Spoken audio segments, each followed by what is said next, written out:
खाद्यतेल हा एक अत्यंत महत्त्वाचा विषय आहे आणि मला ह्याच्यात हे सांगायला आवडेल की तू उल्लेख केलासच तुझ्या प्रश्नात की शेल्फ लाईफ येतं पाम तेलने.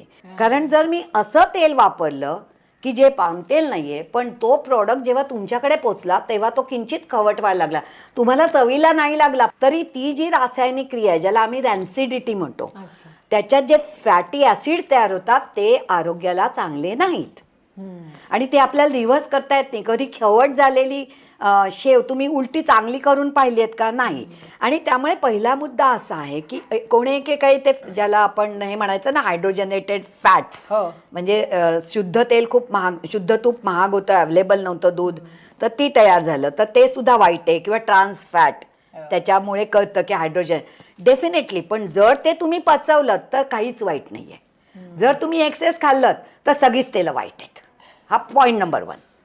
सेकंडली आपल्याला आपण बाकीच्या प्रोडक्ट आधी मला भुजिया व्हरायटीत आपलं लेबल पाहायला आवडेल.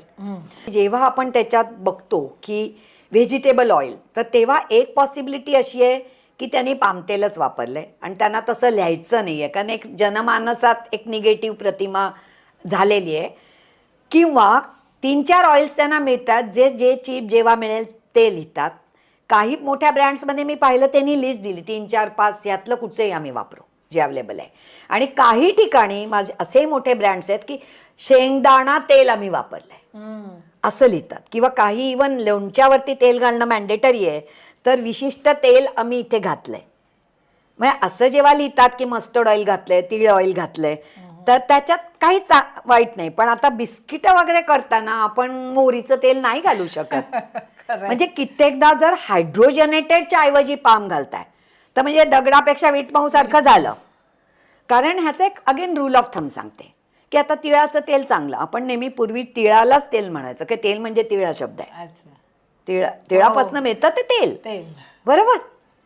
तर ते का चांगलं आहे, तर फ्रीजमध्ये सुद्धा ते घट्ट होत नाही. म्हणजे जेव्हा माझ्या शरीरात मी एक्स्ट्रा खाल्लं तर ते डिपॉझिट होण्याची शक्यता कमी आहे. आणि जे दुसरी फॅट आहे हायड्रोजनेट, ती आधीच घट्टमुट्ट आहे ना, आणि जर ती मी पचवली नाही, मी ओबेस आहे, माझं सेडेंटरी लाईफ आहे, तर माझ्यासाठी डेंजरस आहे. म्हणजे ह्या कॉन्टेक्स्टमध्ये आपण पाहिलं पाहिजे. एकच वाक्य काढून हे वाईट ते वाईट, हे सगळ्या खाद्यपदार्थ आहेत हे आपण आधी लक्षात घेतलं पाहिजे, प्रमाणात असलं पाहिजे. आणि प्रोसेस फूडमध्ये तुम्हाला जर गोडवाकडे किंवा इव्हन फ्राईड असेल तर पामतेल नसलेलं असं कमी मिळतील, शोधायला लागतील. पण असं एक ब्लँकेट स्टेटमेंट की पामतेल म्हणजे वाईट, साखर म्हणजे वाईट, असं स्टेटमेंट नाही करायचं, ते बरोबरच नाही आहे.